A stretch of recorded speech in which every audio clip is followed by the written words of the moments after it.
Triste ou en tout cas inquiétant épisode de l'actualité de la mobilité cette semaine avec l'annonce de la faillite présumée de la société Northvolt. Northvolt, c'est une gigafactory basée en Suède. La Suède, c'est l'Europe.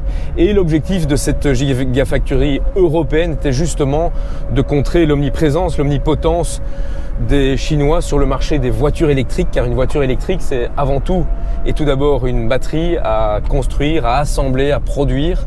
Et Northvolt se trouve aujourd'hui dans une situation financière qui fait suite d'abord à une situation industrielle très compliquée, des capacités de production qui n'ont pas été respectées, une flexibilité qui fait défaut. Or, toutes les batteries de différentes marques automobiles ne sont pas les mêmes, des problèmes de qualité et cerise sur le gâteau, le fait qu'une partie des machines utilisées dans cette usine européenne sont d'origine chinoise. Ça ne s'invente pas.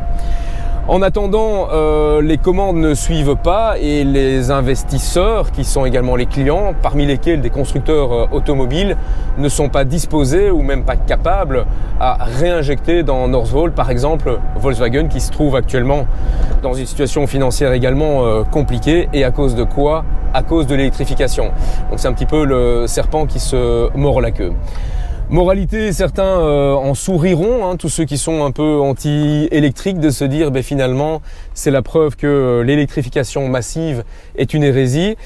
À l'inverse, pour ceux qui considèrent qu'on va de facto vers l'électrification, certains se posent même la question non seulement de soutenir cette gigafactory, mais peut-être avec d'autres moyens et par exemple d'impliquer carrément les États dans le refinancement de cette entreprise européenne, afin d'assurer quelque part notre indépendance aussi sur le marché des batteries. Je vous laisse méditer comme toujours sur cette réflexion, en vous souhaitant une excellente journée et bonne route.